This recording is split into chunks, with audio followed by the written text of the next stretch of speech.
बिस्मिल्लाहिर्रहमानिर्रहीम अस्सलाम वालेकुम।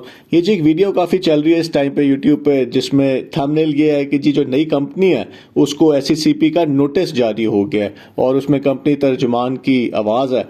तो क्या ये खबर सही है, वो आज की वीडियो में देख लेते हैं। पहली बात ये है कि जी इस टाइम के ऊपर कंपनी का जो कि नई कंपनी आनी है, किसी को पता ही नहीं है कि उसका नाम क्या है।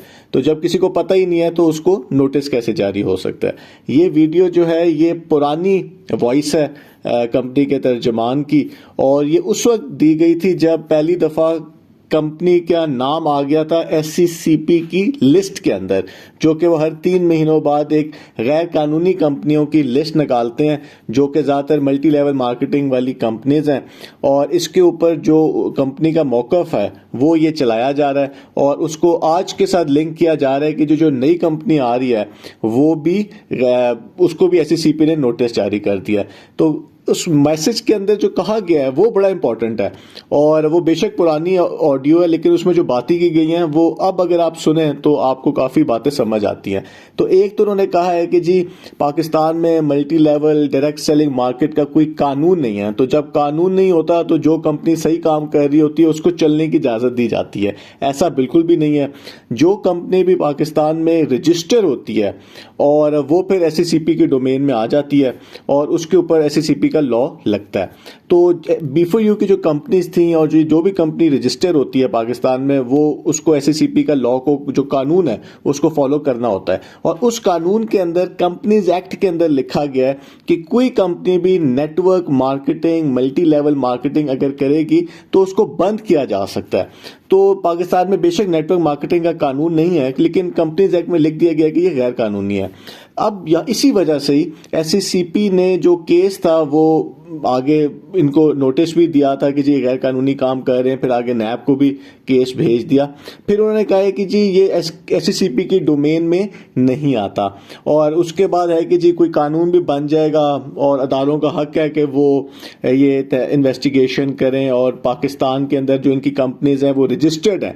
क्योंकि आपको पता है कि जितनी भी मल्टी लेवल मार्केटिंग कंपनीज होती हैं वो यही कहती हैं कि हमारी कंपनी रजिस्टर्ड है, लेकिन एससीसीपी बार बार कह चुकी है कि सिर्फ कंपनी का रजिस्टर होना या एफबीआर से रजिस्टर होना, क्योंकि आपको पता है सारी कंपनियां ये लासानी वगैरह भी ये बड़े एफबीआर के सर्टिफिकेट दिखाते थे और पीडीएफ्स के अंदर भी सर्टिफिकेट्स लगे होते हैं जो ये फ्रॉड कंपनियों के होते हैं। तो इसका मतलब ये नहीं है कि वो इन्वेस्टर से पैसे ले सकते हैं। सिर्फ कंपनी बना देने का मतलब ये नहीं है कि आप इन्वेस्टर से पैसे ले सकते हैं। तो इसी वजह से तो बी4यू की सारी कंपनियों के नाम जो हैं वो गैर कानूनी कंपनीज में आते हैं, लेकिन हालांकि वो रजिस्टर्ड थी। अब उन्होंने एक और बात भी की है कि जी जो ये कंपनी है जो उस ज़माने में जो बी4यू की पुरानी ऑडियो है वो बाकी कंपनियों से फ़र्क है, क्योंकि वो जो इनके ओनर हैं वो बड़ा पाकिस्तान के लिए सोच रहे हैं। लेकिन आपने देखा कि सीईओ साहब की बेशक नीयत साफ होगी लेकिन फिर भी उनके ऊपर कानून का एक्शन हुआ, क्योंकि उनकी जो कंपनीज थी उनके पास लाइसेंस नहीं था। लेकिन जो सबसे अहम बात है वो पुरानी बात है लेकिन वो अब बात लोगों को समझ आएगी। वो उन्होंने ये कहा कि जो आपका काम है वो आपने करना है, जो हमारा काम है वो हमने करना है। ये जो जुमला था ना, इस जुमले ने काफ़ी लोगों का नुकसान किया, क्योंकि जो भी यूट्यूबर्स होते थे यही कहते थे कि जी ये कानूनी मसला आपका इससे कोई लेना देना नहीं है, आप बस अपने नेटवर्किंग का काम करें।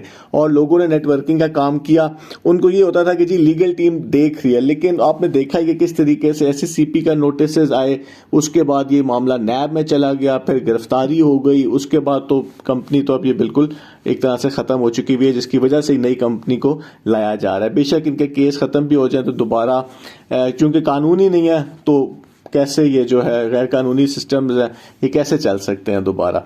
तो ये तो जो वीडियो थी ये पुरानी है, ऐसा इस टाइम पे कुछ भी नहीं है कि एससीसीपी ने नोटिस दिया है, लेकिन उसमें जो बातें की गई हैं उस ऑडियो के अंदर वो अब बड़ी समझ आती हैं। बहुत बहुत शुक्रिया।